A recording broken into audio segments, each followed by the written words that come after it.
கர்த்தருக்கு பயந்து அவருடைய தாசனின் சொல்லை கேட்டு தனக்கு வெளிச்சமில்லாததினால் இருட்டிலே நடக்கிறானோ அவன் கர்த்தருடைய நாமத்தை நம்பி தேவனை சார்ந்து கொள்ள கடவன். இதோ நெருப்பை கொளுத்தி அக்கினி பொறிகளால் சூழப்பட்டிருக்கிற நீங்கள் அனைவரும் உங்கள் அக்கினி தீபத்திலும் நீங்கள் மூட்டின அக்கினி ஜுவாலையில் நடவுங்கள். வேதனையில் கிடப்பீர்கள். என் கரத்தினால் இது உங்களுக்கு உண்டாகும். இருளை அகற்றுவதற்கு தன் கையினாலே நெருப்புகளை ஊட்டி தன் கரங்களினாலே வெளிச்சத்தை உண்டாக்கி அந்த வெளிச்சத்திலே நடக்கிறவர்களுடைய வாழ்விலே என்ன நடக்கும் அப்படின்னு கேட்டா வேதனை தான் இருக்கும். வெளிச்சம் யாராலே உண்டாகும் என்றால் தேவனாலே உண்டாக வேண்டும். ஹல்லேலூயா. இன்னைக்கு நம்முடைய வாழ்விலே வெளிச்சம் மனிதனாலே உண்டாகக்கூடாது.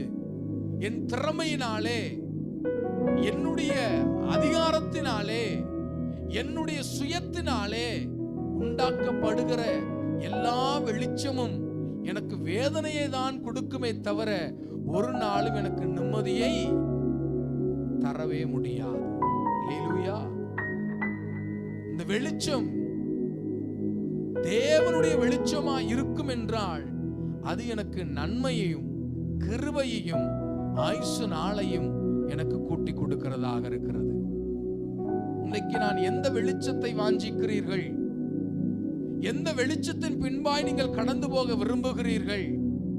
இன்னைக்கு இருக்க காலகட்டங்களிலே நான் உங்களை வெளிச்சத்திலே நடத்துகிறேன், நான் உங்களை மேன்மையிலே நடத்துகிறேன், உங்க வருமானத்தை இரட்டிப்பாக்குகிறேன் என்றெல்லாம் தன்னுடைய சுயத்தினாலே தன்னுடைய அதிகாரத்தினாலே உண்டாக்கப்பட்ட வெளிச்சத்திலே இன்னைக்கு அநேகரை திருப்பிக் கொண்டிருக்கிற இந்த நாட்களிலே ஜாக்கிரதையாயிருங்கள். அல்லேலூயா. அது உனக்கு எதை கொண்டு வருமா? எது கொண்டு வரும்? வேதனை தான் கொண்டு வரும். பாவத்தின் சம்பளம். அல்லேலூயா. அது எதை கொண்டு வரும் கேட்டா பாவத்தை மாத்திரம் தான் கொண்டு வரும். உன் கண்ணுக்கு வேணாலும் அது ஆச்சரியமா இருக்கலாம், உன் கண்ணுக்கு வேணாலும் அது வியப்பூட்டதா இருக்கலாம், உன் கண்களுக்கு அது மகிமையாய் காணப்படலாம். உன் கண்களுக்கு கவருகிற மாதிரி வெளிச்சத்தை மனிதனாலே உண்டாக்க முடியும். அல்லேலூயா. ஆனால் அதன் பின்னே கடந்து போகிறவர்கள் சொல்லுவார்கள், கடைசியில் என்னை எங்க கொண்டு போய் விட்டது? வேதனையின் பள்ளத்தாக்கிலே. அல்லேலூயா. இன்னைக்கு வெளிச்சம் யாரால வரணும்? நன்மை யாரால வரணும்? ஆசீர்வாதம் யாரால வரணும் அப்படின்னு கேட்டா கர்த்தர் ஒருவரால மாத்திரம்தான். அதனாலதான் வேத புஸ்தகம் சொல்லப்படுகிறது, நீடித்த நாட்களாய் கர்த்தர் உன்னை, ஆமே எல்லாரும் சொல்லுங்க, நீடித்த நாட்களாய் கர்த்தர் என்ன திருப்தியாக்கணும். மனிதன் திருப்தியாக்க முடியாது. மனிதன் என் ஒளியை அணைப்பதற்காக, என் விளக்கை அணைப்பதற்காக பிசாசானவன் சில மனிதர்களை ஏவிக்கொண்டு கொண்டிருக்கிறான். ஆனால் இயேசுவோ உன்னை பிரகாசிப்பித்து எரிய கர்த்தர் சபையின் வடிவாக, வசனத்தின் வடிவாக கர்த்தர் உன்னை புடமிட்டு கொண்டிருக்கிறார். இன்னைக்கு மனிதனுடைய ஆலோசனை நமக்கு இன்பமாக இருக்கலாம், மனிதனுடைய வழிநடத்துதல் நமக்கு ஆச்சரியமாய் இருக்கலாம். ஆனால் அது எதை கொண்டு வருகிறது? வேதனை. மனிதனால் செய்யக்கூடிய தீப்பொறிகள், மனிதனால் செய்யக்கூடிய வெளிச்சம் எல்லாம் உனக்கு எதை கொண்டு வருமா? வேதனையை கொண்டு வரும். அல்லேலூயா. ஆகியனாலதான் எரேமியாவின் புஸ்தகம் 17வது அதிகாரம், எரேமியாவின் புஸ்தகம் 17வது அதிகாரம் 5வது வசனத்தை நம்ம வாசிக்க கேட்போம். மனுஷன் மேல் நம்பிக்கை வைத்து மாம்சமானதை தன் புயபலமாக்கிக் கொண்டு கர்த்தரை விட்டு விலகுகிற இருதயமுள்ள மனுஷன் சபிக்கப்பட்டவன் என்று கர்த்தர் சொல்லுகிறார். அவன் அவாந்தர வெளியில் கரளையாய் போன செடியை போலிருந்து நன்மை வருகிறதை காணாமல் வனாந்தரத்தின் வறட்சியான இடங்களிலும் குடியில்லாத உவர் நிலத்திலும் தங்குவான். கர்த்தர் மேல் நம்பிக்கை வைத்து கர்த்தரை தன் நம்பிக்கையாக கொண்டிருக்கிற மனுஷன் பாக்கியவான். மனுஷன் மேலே நம்பிக்கை வைத்தவன் சபிக்கப்பட்டவன். மனிதனால ஒரு ஆசீர்வாதம் நமக்கு வருது, மனிதனால என் இருதயம் திருப்தியாக்கப்படுது, மனுஷனால என் ஆத்மா லகுவாக்கப்படுகிறது அப்படின்னா அது எதை கொண்டு வருகிறது? சாபத்தை கொண்டு வருகிறது. வேதம் சொல்லுகிறது, கர்த்தர் மேல் நம்பிக்கையை வைத்து கர்த்தரை நம்பிக்கொண்டிருக்கிற மனுஷன் யாரா? இன்று அருமையான கர்த்தருடைய பிள்ளைகளே, உன் வெளிச்சத்தை கர்த்தர் பிரசன்னமாய் மாற்ற விரும்புகிறார். உன்னை பிரசன்னமாய் மகிமையாய் எரிய விரும்புகிறார்.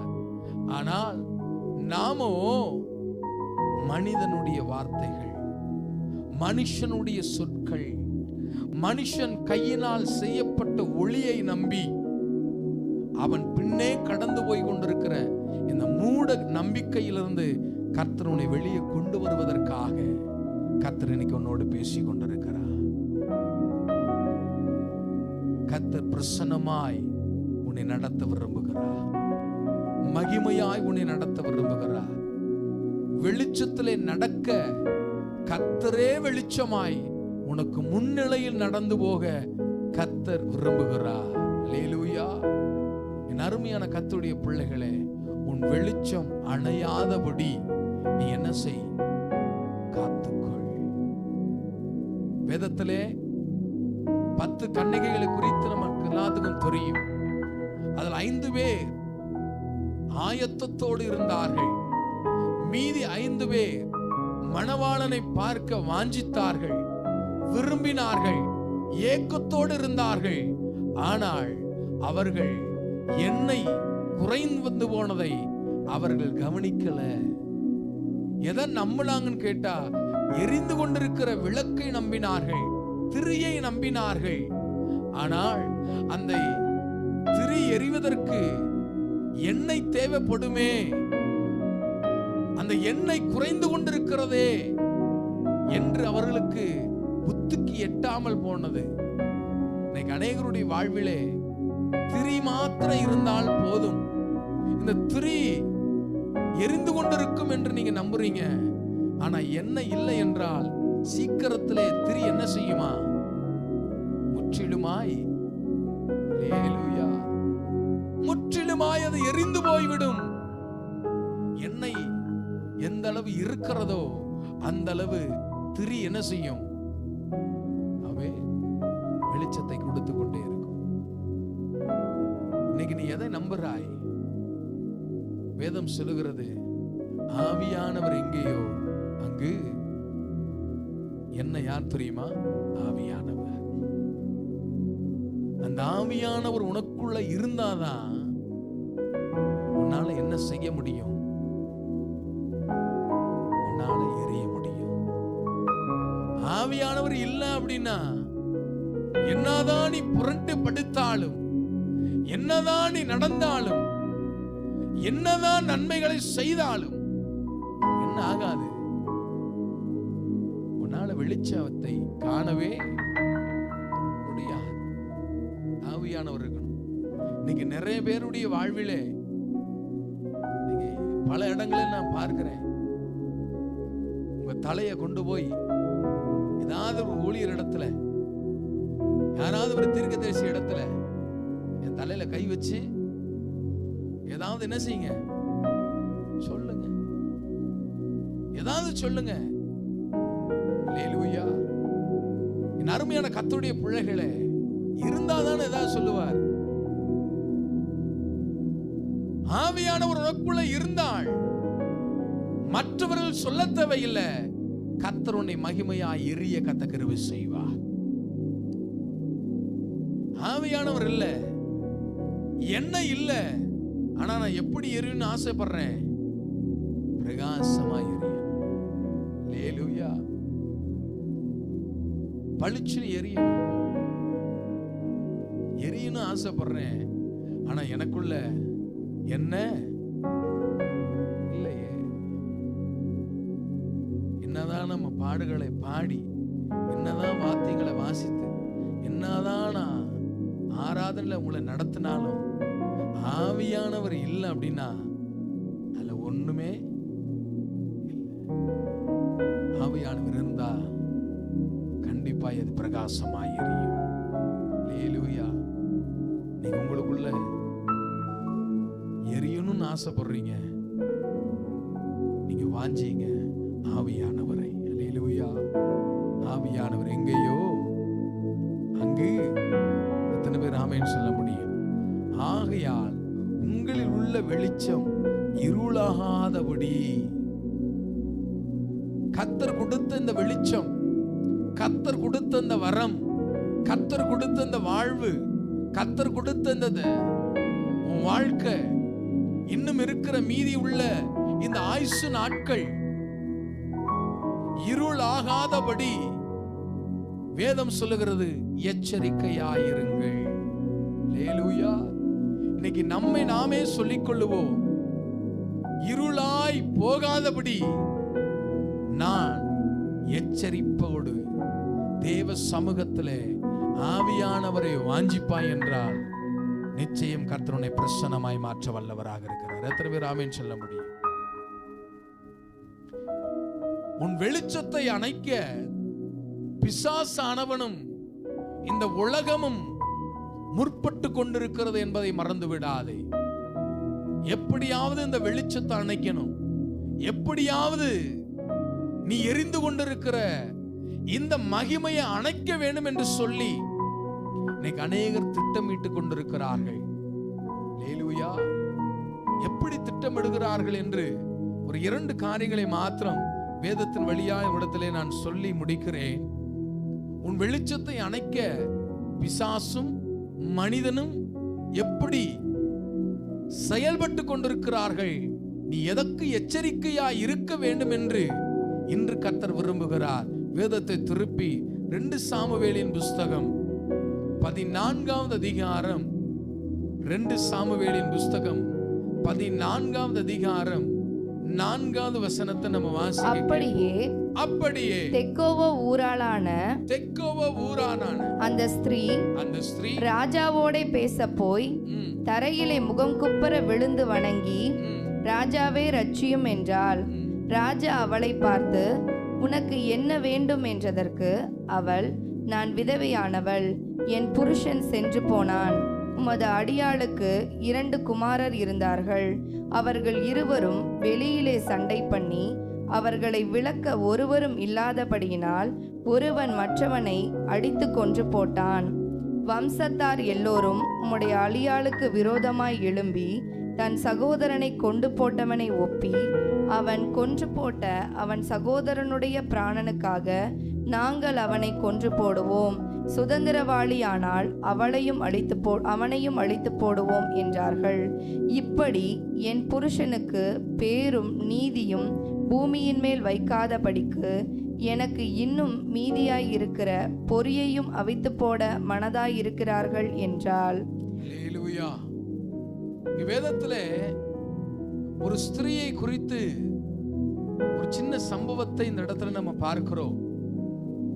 இங்கு தாவீது ராஜாவிடத்திலே ஒரு ஸ்திரீ கடந்து போய், என் புருஷன் இறந்து போனான், எனக்கு 2 பிள்ளைகள் உண்டு, அந்த 2 பிள்ளைகளும் அடித்து கொண்டு மாறி மாறி சண்டை போட்டுக் கொண்டார்கள். அந்த சண்டை போட்டுக் கொள்ளும் பொழுது ஒருவருமே என்ன செய்ய முடியல, தடுக்கல. ஆகையினாலே இந்த சண்டையிலே ஒரு பையன் என்ன செஞ்சிட்டான்? அடித்து கொன்று விட்டான். இப்ப சட்டம் என்னங்க தீர்மானம்? ஒருவன் இப்படி செத்து போனால் அவனையும் கொன்றுவிடதான் அந்த இடத்திலே சட்டம் இருக்கிறது. ஆனால் இந்த விதவையான ஸ்திரீயோ ராஜாவிடத்துக்கு கடந்து போய், என் வம்சத்தாரும் இந்த ஊரு சட்டமும் நியாய பிரமாணமும் இப்படிப்பட்ட காரியங்களை சொல்லுகிறது.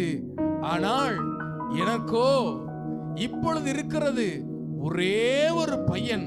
இந்த ஒரு பொறியை என்ன செய்யுங்க, விட்டு விடுங்கள் என்று சொல்லி ராஜாவிடத்திலே போய் அவள் கெஞ்சுகிறாள், என்னை இரட்சியும் என்று கதறுகிறாள். அல்லேலூயா.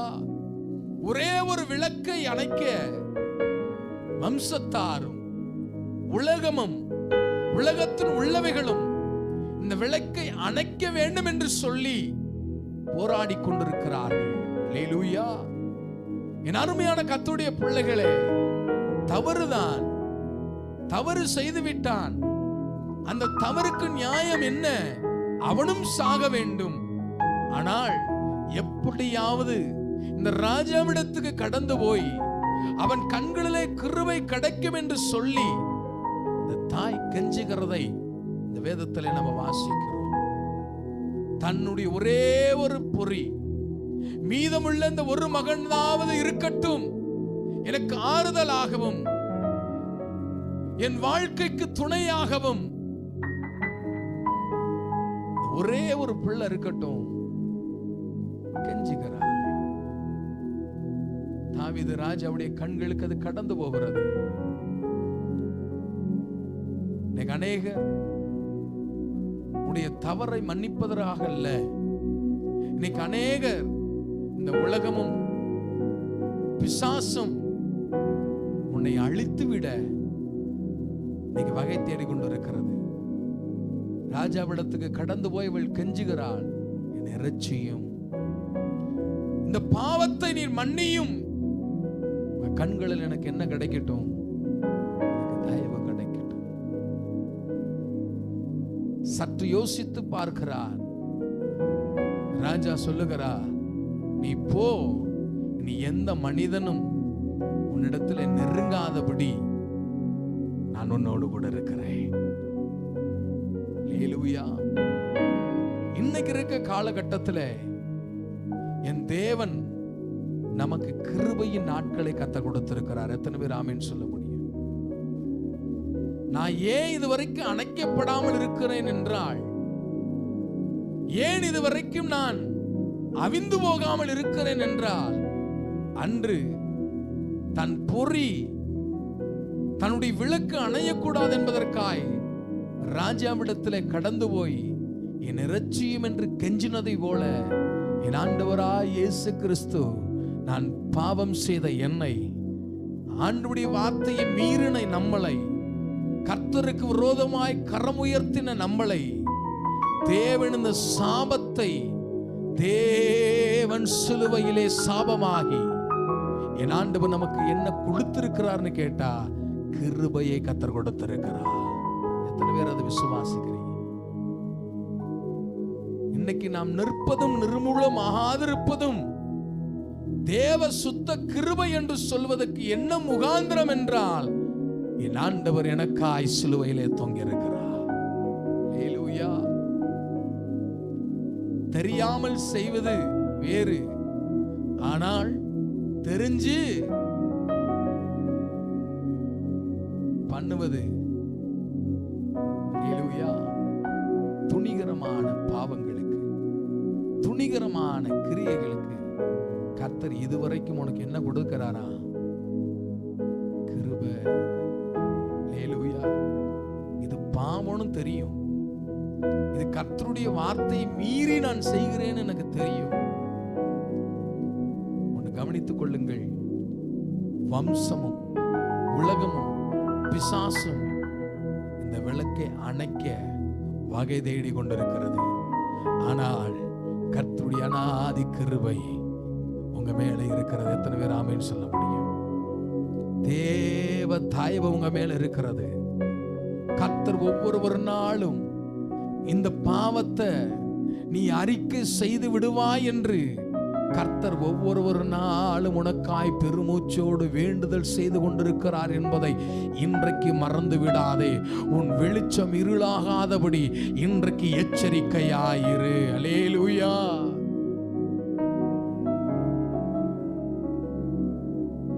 எச்சரிக்கையாயிரு. இதுவரை மன்னிச்சிட்டாரு, இதுக்கப்புறமும் என்ன செஞ்சிருவாரு? என்ன மன்னிச்சிருவாரு. இதுக்கப்புறமும் என் இஷ்டம் போலதான் நான் ஓடுவேன், என் இஷ்டம் போலதான் இருப்பேன். அல்லேலூயா. என்று உன் சுயத்திற்காக, சுய காரியங்களுக்காக, சுய இன்பங்களுக்காக நீ ஓடுவதை இன்றே நிறுத்துவாயாக. அல்லேலூயா. இன்னைக்கு கர்த்தர் உனக்கு கிருபையை கத்த கொடுக்கிறார். இன்னைக்கு இந்த இடத்துல இருக்கிற அருமையான கர்த்தருடைய ஜனமே, கர்த்தருடைய கிருபை இருக்கிறதுனாலதான் இந்த நாள் காலை என்னால காண முடிந்தது. என் பலத்தினாலே அல்ல, என் திறமையினாலே அல்ல, உங்க சத்துவத்தினாலே அல்ல.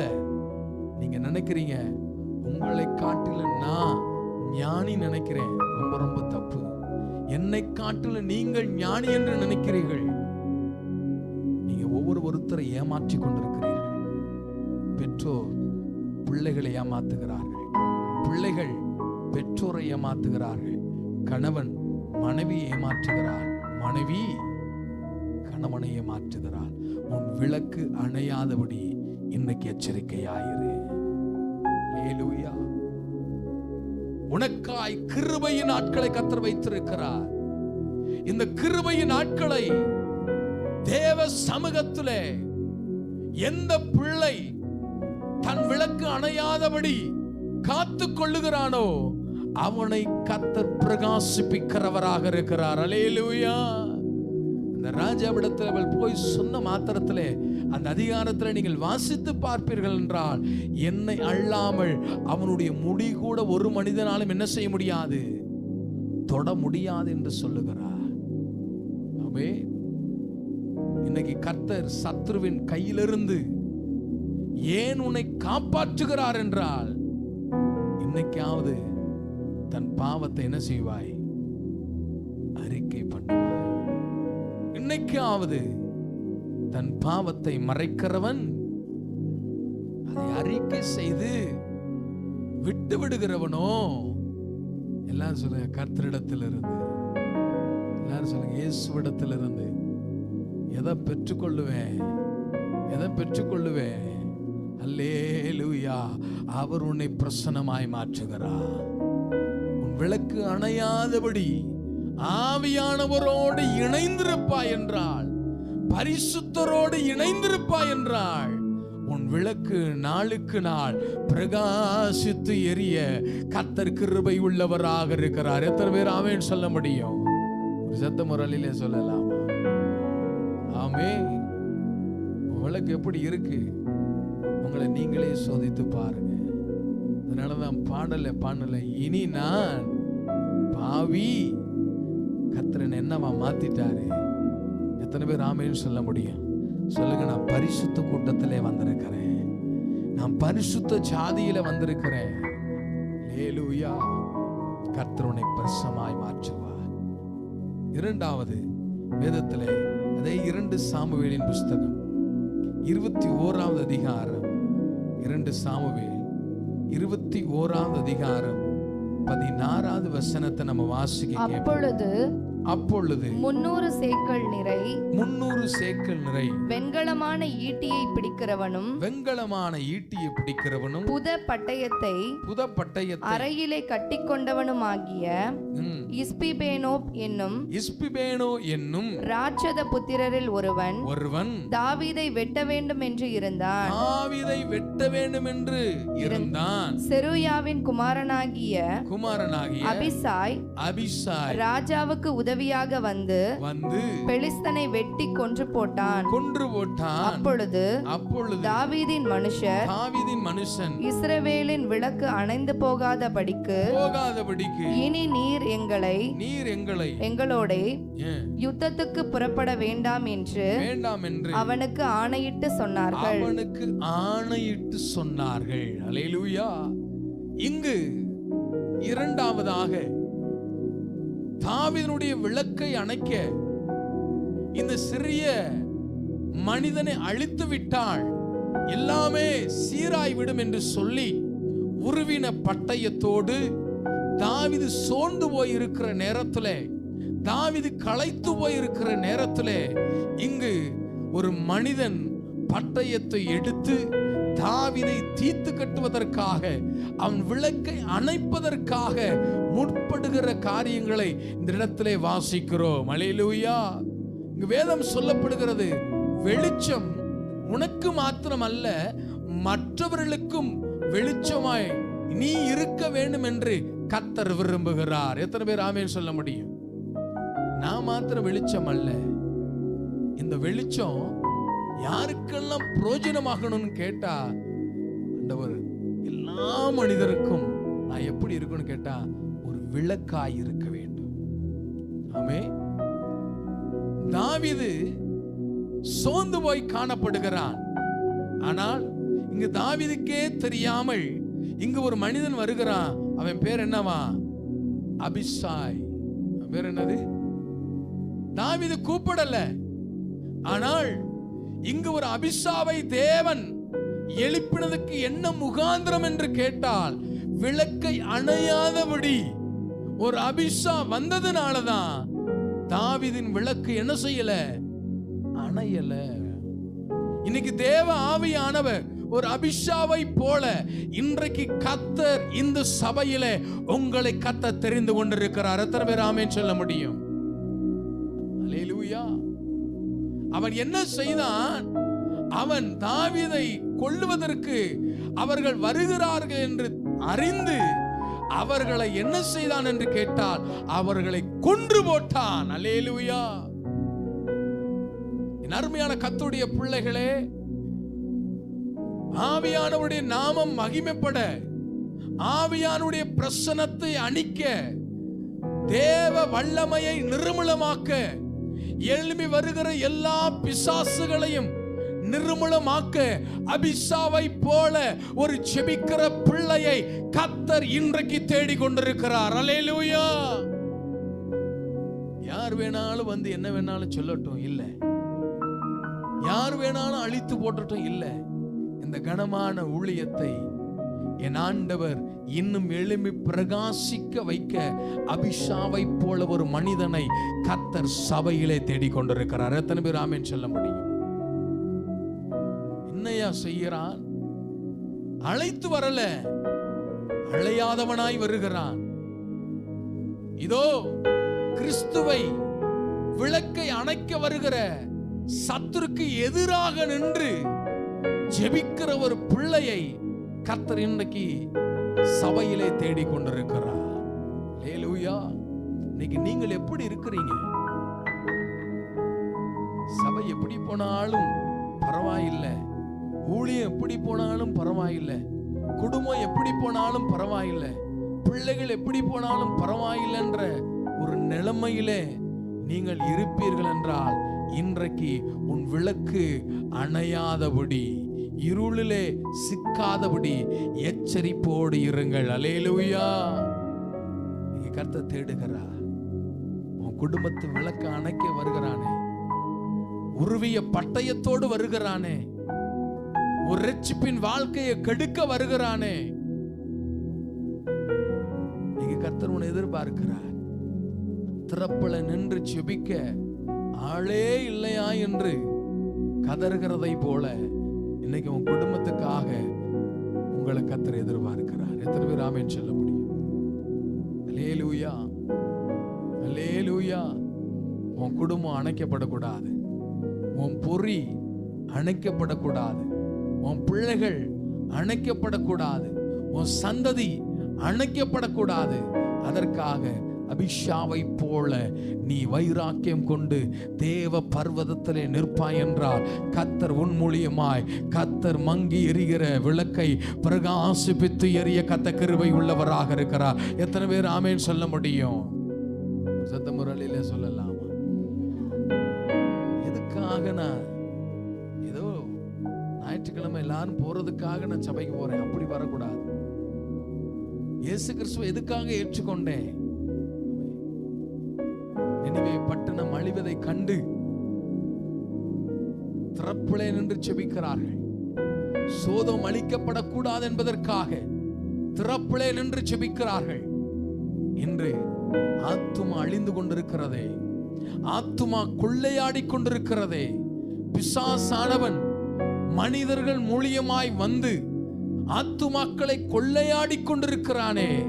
அபிஷாவை போல திறப்பிலே நிற்க சத்ருவின் தலையை துண்டித்து போட கர்த்தர் இன்னைக்கு முன்னே வாஞ்சிக்கிறார். அல்லேலூயா. கர்த்தர் உனக்கு கொடுத்திருக்கிற அபிஷேகம், கர்த்தர் உனக்கு கொடுத்திருக்கிற ஆயுசு நாட்கள், கர்த்தர் உனக்கு கொடுத்திருக்கிற கிருபை, கர்த்தர் கொடுத்திருக்கிற வாக்குத்தங்கத்தை எதுக்காக? தனக்குத்தானே ஆசீர்வாதத்தை உண்டாக்குவதற்காக அல்ல, கர்த்தருடைய நாமத்தை மகிமைப்படுத்துவதற்காக. ஏன் இயேசு சிலுவையிலே தொங்கினார்? நீ பிரகாசமாய் எறிவதற்காக. ஏன் பாடுகளை ஏற்றுக்கொண்டார்? நீ சுகமாய் வாழ்வதற்காக. இன்னைக்கு அவருடைய நாமம் இன்னைக்கு பிசாசினாலே வஞ்சித்துக் கொண்டிருக்கிறதை கண்டு கேட்டும் கேளாததை போல கடந்து போகவே கூடாது. எத்தனை பேர் ஆமென் சொல்ல முடியும்? ஊழியத்தை தாங்குகிற மனிதனை கர்த்தர் தேடுகிறார். சபையை கட்ட ஒரு மனிதனை கர்த்தர் தேடுகிறார். சபையில் உள்ள தேவைகளை பூர்த்தி பண்ண ஒரு மனிதனை கர்த்தர் தேடுகிறார். சபையிலே தேவ நாமத்தை மகிமைப்படுத்த ஒரு அபிஷாவை போல ஒரு மனிதனை கர்த்தர் தேடுகிறார்.